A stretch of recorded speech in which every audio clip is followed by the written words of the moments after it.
tindakan korektif oleh ombudsman, baru kemudian kita lahirkan tadi rekomendasi ombudsman namanya. Dan itu dalam undang-undang pasal 39 maupun 40 hukumnya wajib untuk dilaksanakan. Kalau tidak dilaksanakan, maka akan ada sanksi administratif dari atas pimpinan atau atasannya. Nah, dalam level nasional kita tentu rekomendasi itu kita sampaikan kepada Presiden dan DPR. Itu dalam undang-undang. Itu Pak Bambang. Nah, kalau ditanya kemudian seberapa jauh pemenuhan terlapor terhadap tindakan korektif ombudsman, alhamdulillah saya bisa memastikan bahwa tindakan korektif ombudsman itu bisa saya katakan 96% ya, sekitar itu dilaksanakan. Mengapa? Karena rekomendasi ombudsman itu sangat jarang kita buat.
Assalamualaikum warahmatullahi wabarakatuh.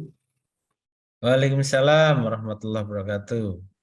Bersama saya Bambang Sadono di kanal Inspirasi untuk Bangsa. Mudah-mudahan kanal ini selalu bisa memberi inspirasi, motivasi, dan edukasi. Kami sedang mempersiapkan beberapa video wawancara untuk memberi makna 65 tahun Universitas Diponegoro.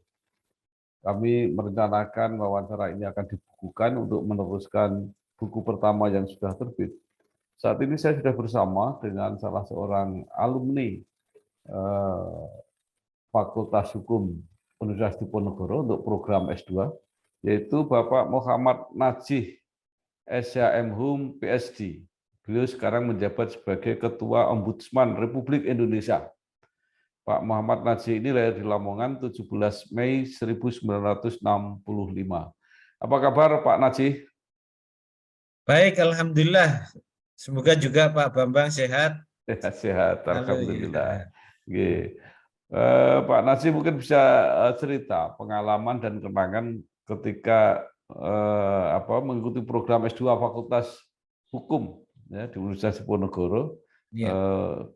Sebelumnya dan sesudahnya juga aktif berkarir sebagai dosen Universitas Muhammadiyah di Malang, ya, sampai akhirnya terpilih saat ini sebagai Ketua Ombudsman Republik Indonesia. Silakan, Pak. Terima kasih Pak Bambang Sadono untuk kesempatannya mengisi di Inspirasi Bangsa untuk Bangsa. Mudah-mudahan ini menjadi bagian dari upaya alumni Universitas Diponegoro untuk memberikan inspirasi bagi generasi mendatang. Baik, saya ambil studi S2 di Universitas Diponegoro itu antara tahun 96-97 sampai tahun 99 sampai tahun 2000. Saya mengambil konsentrasi asli saya, S1 saya itu sebenarnya pidana Pak Bambang. Kemudian ngambil di Undip itu bukan pidana gitu. Jadi ngambil hukum ekonomi dan teknologi waktu itu. Konsentrasi hukum ekonomi dan teknologi. Karena waktu itu saya membayangkan bahwa wah ini disiplin ini sangat prospektif ke depan dan isu-isu teknologi waktu itu belum sedinamis sekarang gitu ya. Bahkan waktu itu belum ada handphone mungkin ya. Jadi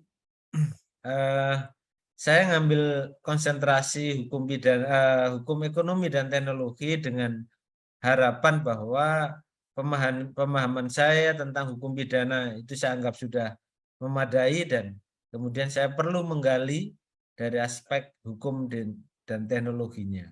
Dan ini memang hari ini sangat memberi manfaat bagi saya, terutama ketika belajar hukum ekonomi dan teknologi dan juga beberapa ilmu yang waktu itu saya dapatkan waktu S2.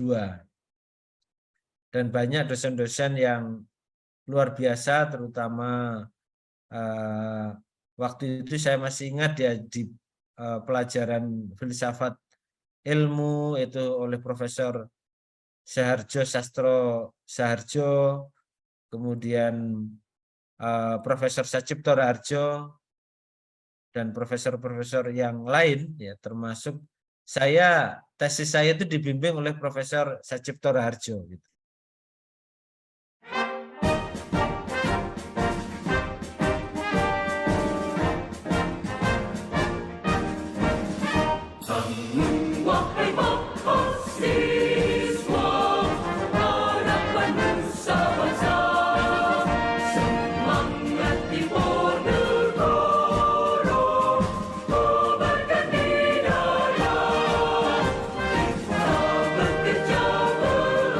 Karena saya mengambil tesis tentang perkembangan teknologi dikaitkan dengan perkembangan kota. Saya mengambil aspek kebijakan hukum berkaitan dengan penggunaan tanah perkotaan akibat dari perkembangan teknologi. Dan waktu itu mendapat apresiasi yang baik, meskipun sebenarnya Pak Bambang saya tidak termasuk orang yang selesainya cepat gitu. Saya termasuk selesainya paling belakangan gitu ketika S2 dibanding beberapa teman yang lain. Mungkin saya lambat kira-kira mungkin di tahun keempat kalau tidak salah waktu itu, atau bahkan tahun kelima. Karena juga memang setelah nyusun tesis saya sudah jarang ke di Semarang gitu ya, karena kesibukan kerja juga di kampus waktu itu ya. Jadi pengalaman S2 itu memberikan wawasan kepada saya bagaimana menggunakan hukum dalam pembangunan masyarakat itu sangat dipengaruhi oleh kemajuan teknologi, dan hari ini sangat bisa kita rasakan. Nah, kemudian selama belajar S2, saya juga agak keluar dari disiplin ilmu awal saya tentang hukum pidana gitu ya, karena memang saya mengambil konsentrasi yang berbeda dengan pidana. Sementara orang lain berpandangan bahwa kalau kuliah di Undip ya yang paling kompeten itu hukum pidana.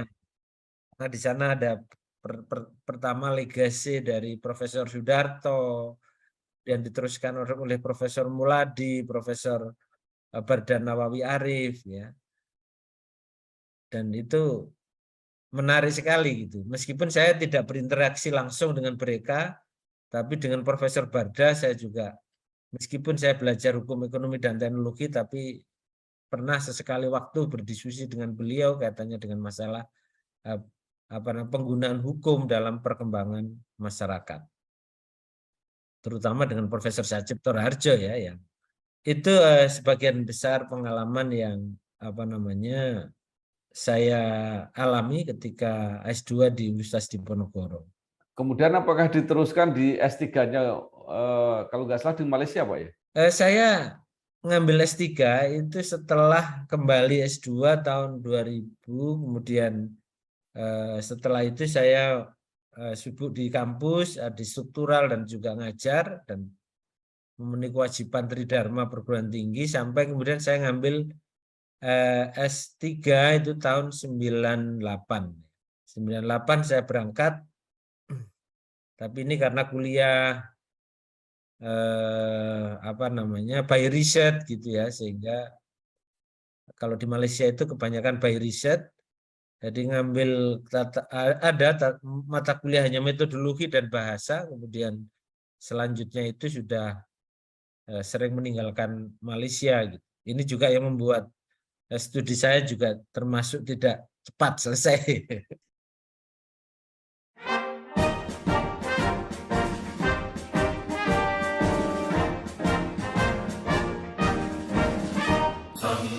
Wahai mahasiswa,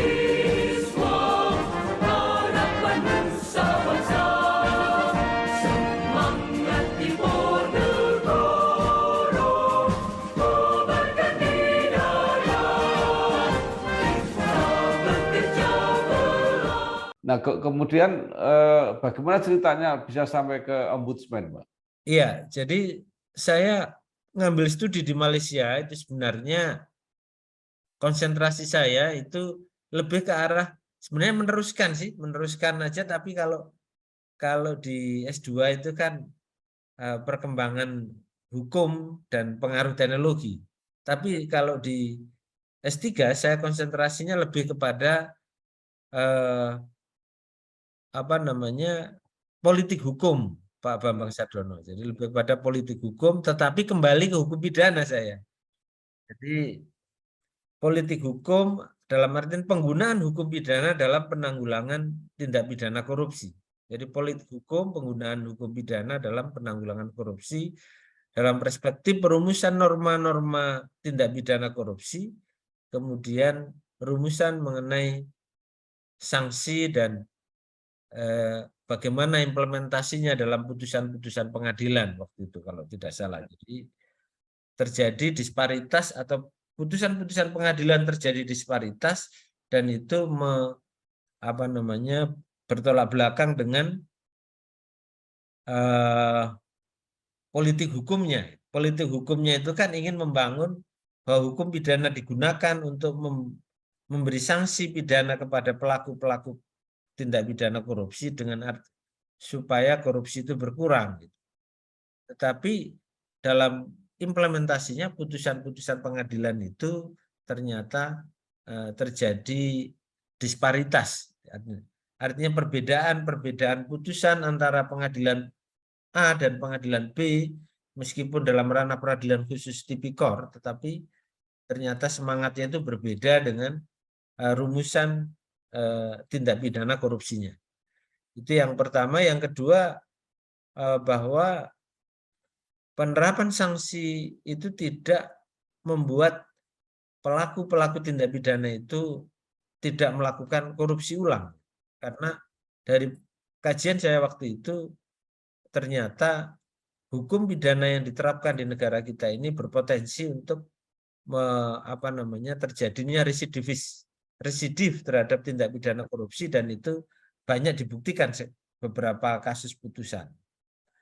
Ya, nah itulah yang kemudian saya setelah S3 kemudian saya kembali ke kampus dan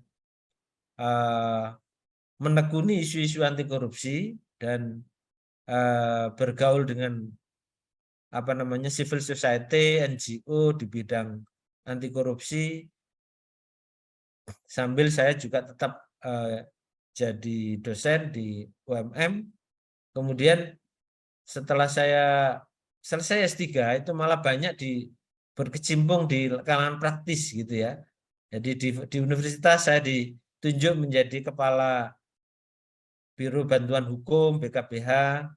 Kemudian setelah itu menjadi staf khusus di rektorat membidangi hukum universitas, yang itu juga berkaitan dengan hukum praktek gitu ya.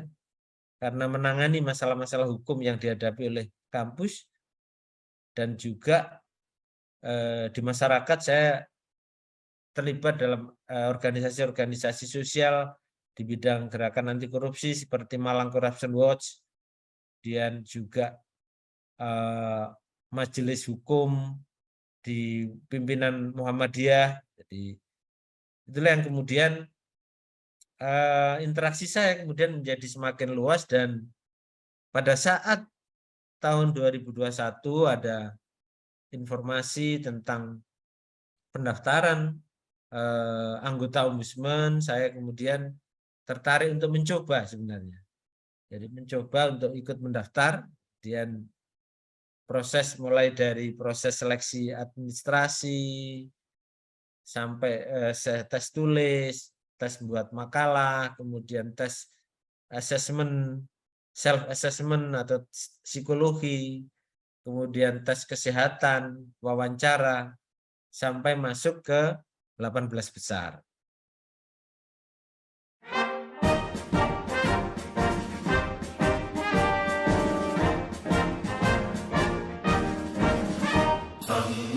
Wahai mahasiswa, harapan nusa bangsa, semangat Timur Negara, kobarkan di dada, kita bekerja belah. Nah, semua itu saya jalani by proses saja, berjalan mengalir. Saya tidak ada bayangan bahwa harus memimpin lembaga negara seperti Ombudsman ini. Tetapi ya saya waktu itu cita-citanya hanya kalau saya diterima insya Allah ingin jadi anggota Ombudsman yang bekerja baik gitu aja. Sementara satu sisi saya sebenarnya juga masih belajar sebenarnya Ombudsman itu apa gitu.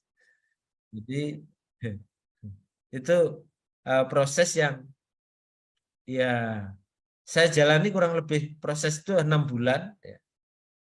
Dan sampailah ketika di fit and proper test di DPR, jadi setelah dari pansel 18 besar, kemudian oleh Presiden nama 18 orang itu dikirim ke DPR Komisi 2 untuk fit and proper test menjadi 9. Di sanalah pada bulan Januari tahun 2021 proses fit and proper itu berjalan, dan saya dinyatakan lolos menjadi 9 besar, 9 pimpinan atau anggota Ombudsman, dan kemudian oleh Komisi 2 saya dipilih menjadi ketua lembaga ini. Itu sebuah pengalaman yang tidak saya bayangkan sebelumnya, Pak Bambang. Ya, itu kalau di Ombudsman untuk menjadi ketua itu permanen atau ada antar waktu, Pak, seperti di beberapa lembaga yang lain? Memang agak berbeda ya dengan apa namanya lembaga-lembaga komisi yang lain ya. Kalau misalnya apa namanya seperti KPK itu ya diambil urutan tertinggi gitu ya. Teratas itu yang akan dipilih menjadi ketua. Demikian juga di KPU Nah, kalau di Ombudsman itu Komisi 2 lah yang menentukan siapa ketua, wakil ketua, dan anggotanya. Jadi setelah dipilih 9 nama, kemudian mereka juga melakukan musyawarah untuk menetapkan siapa ketua terpilih dan wakil ketua terpilih, serta 7 anggota yang lain. Nah itu, sehingga kami tidak ada, jadi ini definitif sampai 1 periode. Artinya tidak pemilihan di antara anggota sendiri gitu ya, Pak? Ya, tidak begitu ya. Ya. Nah, menurut Pak Naji ini bagaimana sih efektivitas Ombudsman ini? Ombudsman ini kan membuat rekomendasi-rekomendasi. Ya. Nah, hasil rekomendasi itu seperti apa? Ditindaklanjuti atau kadang-kadang juga diabaikan gitu? Seperti apa, Pak?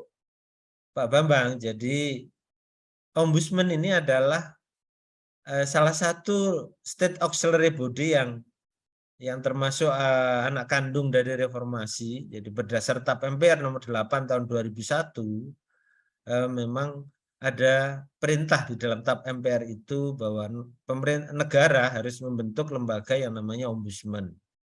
Nah, Ombudsman ini mempunyai tugas yaitu sebagai lembaga negara yang diberi kewenangan untuk melakukan pengawasan terhadap penyelenggaraan pelayanan publik, baik itu oleh negara, oleh pemerintah, oleh BUMN, BUMD, perseorangan atau swasta yang ditunjuk melayani publik tertentu yang menggunakan anggaran APBN, APBD itu. Jadi kalau dilihat dari definisi tugas atau kelembagaan ombudsman, kewenangan kita ini sangat luas, yaitu pengawasan penyelenggaraan pelayanan publik yang dilakukan oleh negara atau oleh pemerintah. Nah, Capai cita-cita, jenjanglah tinggi negara, alma mater kita. Amalkan watak satria, bakti yang tarik undang, mengabdi tanah pusaka, ibu Indonesia. apa yang kita lakukan dalam proses pengawasan ini ada yang kita sebut dengan dalam undang-undang itu adalah menerima pengaduan masyarakat dan menyelesaikan laporan masyarakat.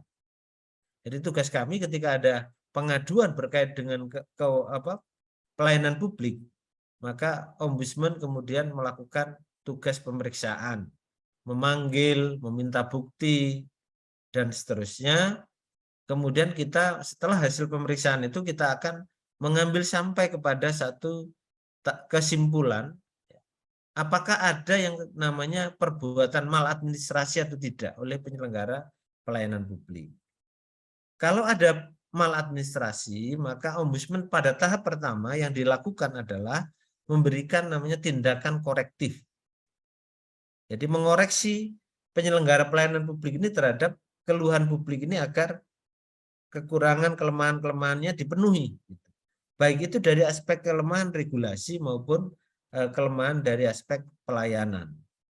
Nah, kemudian setelah dalam tindakan korektif itu apabila penyelenggara layanan atau pihak terlapor, entah itu menteri, entah itu dirjen, entah itu gubernur, bupati, wali kota, kepala dinas ataupun sampai kepala desa yang mendapatkan laporan yang dilaporkan masyarakat ini, kemudian kita minta supaya mengoreksi kekurangan atau kesalahan yang dilakukan sehingga timbul maladministrasi tadi.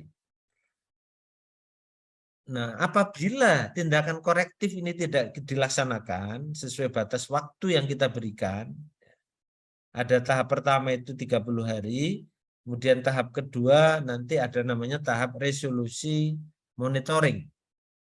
Nah, resolusi monitoring itu lamanya 60 hari. Nah, selama waktu ini kalau dipenuhi, maka laporan masyarakat ini kita anggap selesai.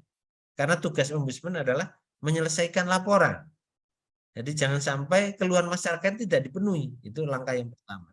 Nah, apabila selama tahapan tadi proses yang kita berikan waktu tidak dipenuhi, baru ombudsman mengeluarkan yang namanya rekomendasi ombudsman. Nah, rekomendasi ombudsman itu adalah produk hukum yang dalam hukum administrasi belum dikenal. Ini produk baru, termasuk konsep maladministrasi itu dalam hukum administrasi negara itu adalah disiplin pengetahuan baru. Ya. Kalau sebelumnya itu kan dalam hukum administrasi itu perbuatan tata usaha negara. Yang itu ranah kewenangannya adalah peradilan tun. Tapi ini ombudsman adalah maladministrasi. Ranahnya adalah pelanggaran administrasi, perbuatan administrasi yang tidak sampai ke tata usaha negara. Nah, kalau kemudian penyelenggara pelayanan publik ini tidak memenuhi tindakan korektif oleh ombudsman, baru kemudian kita lahirkan tadi rekomendasi ombudsman namanya. Dan itu dalam undang-undang pasal 39 maupun 40 hukumnya wajib untuk dilaksanakan. Kalau tidak dilaksanakan, maka akan ada sanksi administratif dari atas pimpinan atau atasannya. Nah, dalam level nasional kita tentu rekomendasi itu kita sampaikan kepada Presiden dan DPR. Itu dalam undang-undang. Itu Pak Bambang. Nah, kalau ditanya kemudian seberapa jauh pemenuhan terlapor terhadap tindakan korektif ombudsman, alhamdulillah saya bisa memastikan bahwa tindakan korektif ombudsman itu bisa saya katakan 96% ya, sekitar itu dilaksanakan. Mengapa? Karena rekomendasi ombudsman itu sangat jarang kita buat.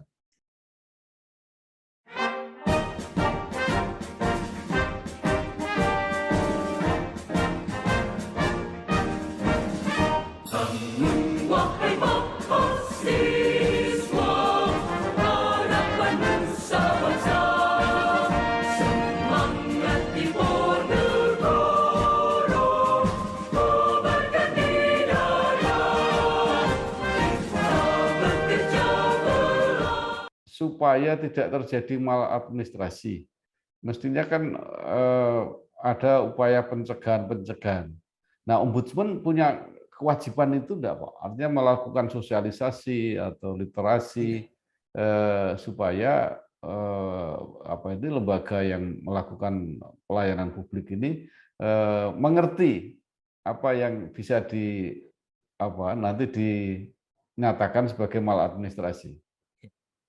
Terima kasih Pak Bambang. Jadi memang benar bahwa ombudsman itu punya dua tugas besar yang pokok. Yang pertama tadi adalah menyelesaikan laporan pengaduan masyarakat, dan yang kedua adalah melakukan pencegahan maladministrasi. Nah, dalam konteks melakukan pencegahan maladministrasi memang sejak ombudsman didirikan pada tahun 2000 sampai sebelum pandemi itu memang ada dukungan anggaran untuk program-program sosialisasi ke masyarakat. Sehingga di tiap daerah kita itu punya organ yang namanya Sahabat Ombudsman. Itu ada NGO, ada tokoh masyarakat, ada mahasiswa, ada perguruan tinggi, ada. Memang ini karena keterbatasan kita itu memang belum bisa menjangkau seluruh stakeholder yang ada di daerah ya terutama. Dan karena itulah maka sejak tahun 2014 kita mengembangkan perwakilan ombudsman, tahun 2008, 2010, 2008 kita membentuk perwakilan, dan sekarang alhamdulillah kita punya perwakilan itu di seluruh provinsi, Pak Bambang. Ya. Di seluruh provinsi, tapi belum di tingkat kabupaten karena memang di undang-undang kita, Undang-Undang 37 tahun 2008 tentang ombudsman itu kita ditugaskan untuk membentuk perwakilan, tetapi keterbatasan kita baik itu SDM maupun anggaran kita itu baru sampai di tingkat provinsi. Nah, pembentukan perwakilan inilah upaya kita untuk melakukan, salah satu adalah pencegahan maladministrasi dengan melakukan pendekatan-pendekatan karena ombudsman ways atau cara ombudsman bekerja itu adalah dengan pendekatan yang lebih persuasif, mediasi, konsiliasi, dan informal. Ini memang cara-cara kerja ombudsman tidak seperti pengadilan atau lembaga penegak hukum, karena ombudsman bukan lembaga penegak hukum. Nah, yang kedua yang dilakukan oleh ombudsman adalah melakukan, selain pendidikan pada masyarakat tadi, mengembangkan lewat perwakilan, juga yang kedua adalah ombudsman melakukan penilaian terhadap penyelenggaraan pelayanan publik lewat survei kepatuhan namanya Pak Bambang. Sampai tahun 2021 kita melakukan survei kepatuhan. Survei kepatuhan ini sebenarnya survei terhadap bagaimana implementasi terhadap standar pelayanan, standar penyelenggaraan pelayanan publik yang diatur dalam Undang-Undang Nomor 25 Tahun 2009 tentang pelayanan publik. Dan itu menjadi prioritas nasional dalam konteks reformasi birokrasi. Ombudsman mengambil peranan di aspek ini, penilaian kepatuhan ini sebagai upaya mencegah agar tidak terjadi maladministrasi. Nah, data terakhir tahun 2021 survei ini kita lakukan terhadap 24 kementerian, kemudian 15 lembaga negara, 34 provinsi, pemerintahan tingkat provinsi, dan 98 pemerintahan kota dan 416 kabupaten. Ya. Dan di dalam survei itu kita memberi zona namanya. Zona menurut kita itu ada 3 jenis, yaitu zona merah itu kepatuhan rendah, zona kuning itu kepatuhan sedang, dan zona hijau itu kepatuhan tinggi.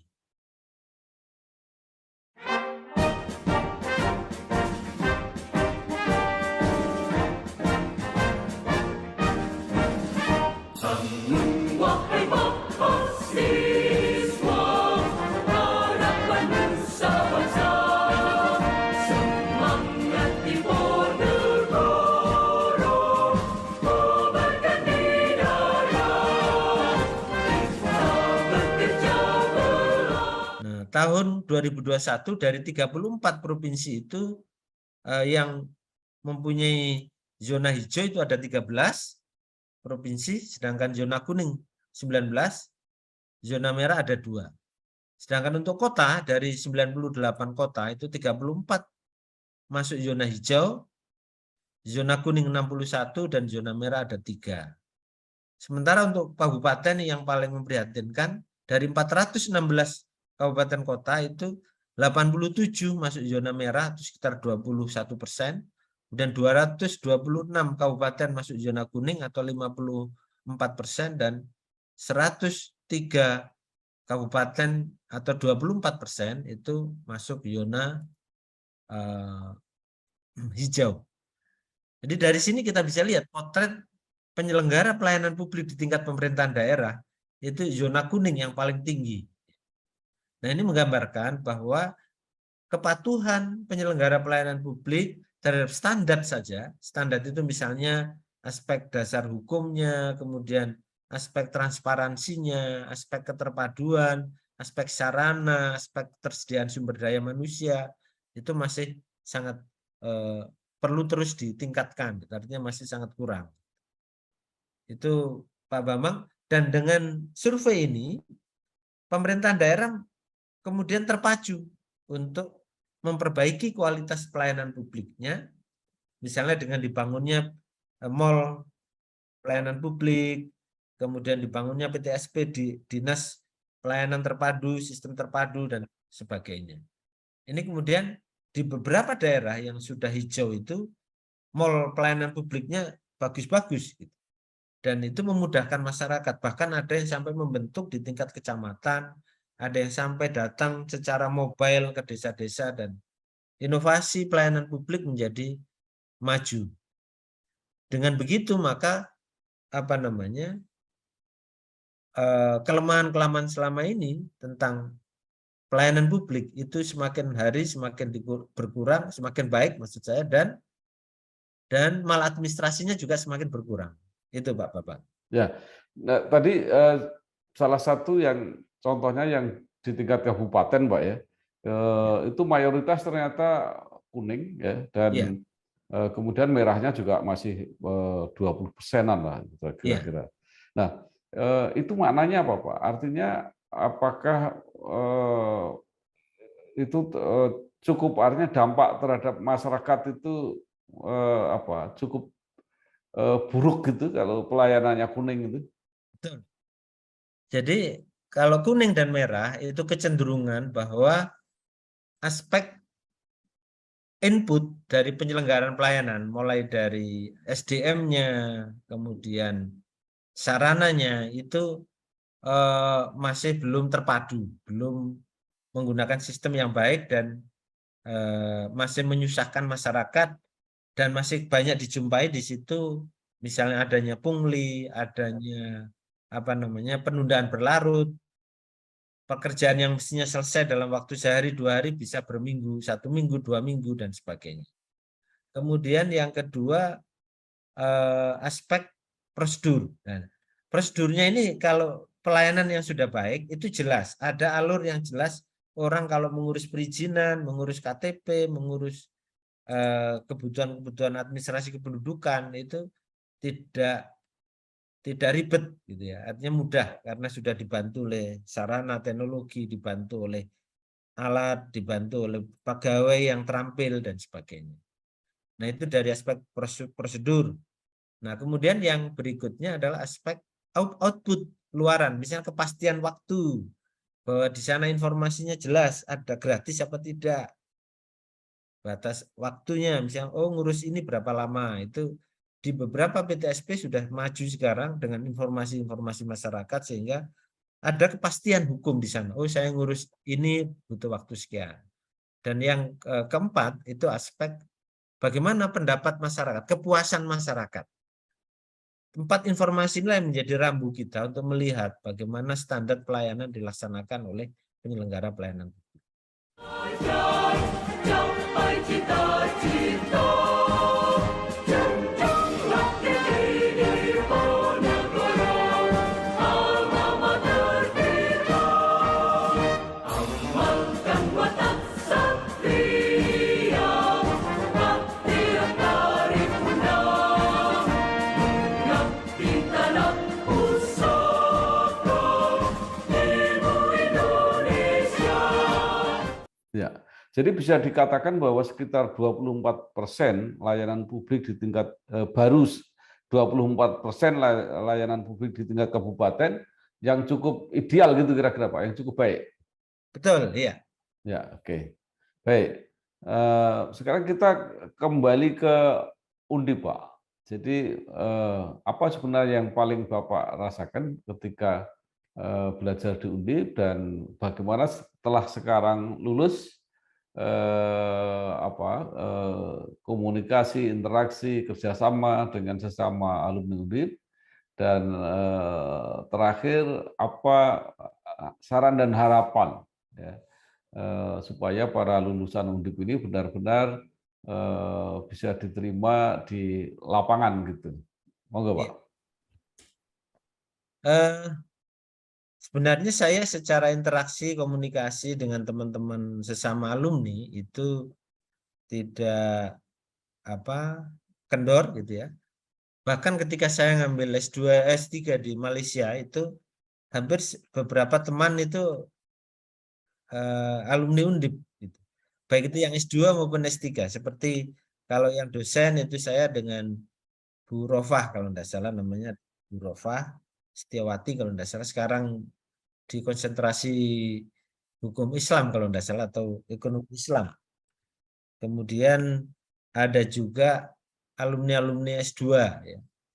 Yang ada sekarang misalnya menjadi lawyer, ada di Semarang, ada juga alumni yang bekerja di Jakarta menjadi dosen di universitas. Kemarin datang ke kantor saya juga adik-adik, dulu dia S1-nya di Undip tapi ngambil S2-nya di Malaysia.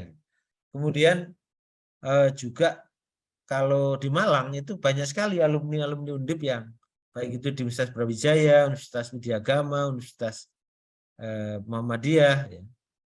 Yang ini juga ada komunitasnya juga di dalam melakukan interaksi. Tetapi kalau dengan di Undip langsung memang saya agak jarang dan terbatas, mungkin juga kesibukan masing-masing gitu ya, sehingga saya juga tidak tahu apakah IKA Undip itu hanya mengundang alumni satu saja ketika ada pertemuan-pertemuan gitu ya, tapi saya belum pernah mendapat undangan gitu ya ketika ada pertemuan-pertemuan. Nah, saya hanya melihat bahwa sebenarnya interaksi dengan seluruh alumni itu diperlukan, dan itu akan sangat mendukung kinerja kita dimanapun sebenarnya. Itu pengalaman saya menggambarkan itu, bahwa alumni perguruan tinggi itu memang juga ikut dipertimbangkan, diperhitungkan dalam kancah konstelasi, baik itu kompetisi seperti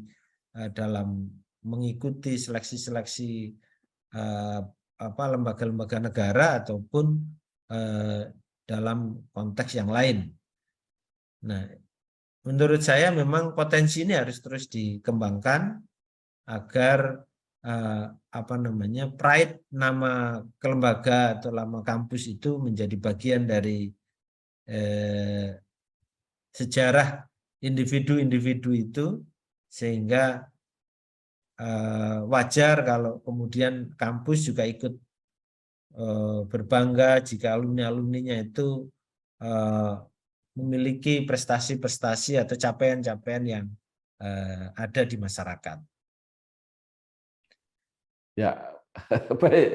Ya. Terima kasih sekali Bapak Muhammad Najih, SHM PhD, Ketua Ombudsman Republik Indonesia, yang sudah menyampaikan banyak hal, informasi mengenai tugas dan fungsi ombudsman, juga hasil-hasil surveinya, yang semua dari kita tadi bisa mengerti bagaimana potret pelayanan publik sampai di ujung-ujung pelayanan, yaitu di pemerintah kabupaten kota, khususnya di kabupaten.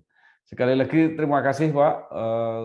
Sama-sama Pak Bambang. Matur nuwun. Wassalamualaikum Terima kasih nih ada warahmatullahi wabarakatuh. silaturahimnya, moga-moga Ya, terus sehat dan berkarya ya. dengan lebih baik lagi. Terima kasih. Wassalamualaikum warahmatullahi wabarakatuh. Waalaikumsalam warahmatullahi wabarakatuh.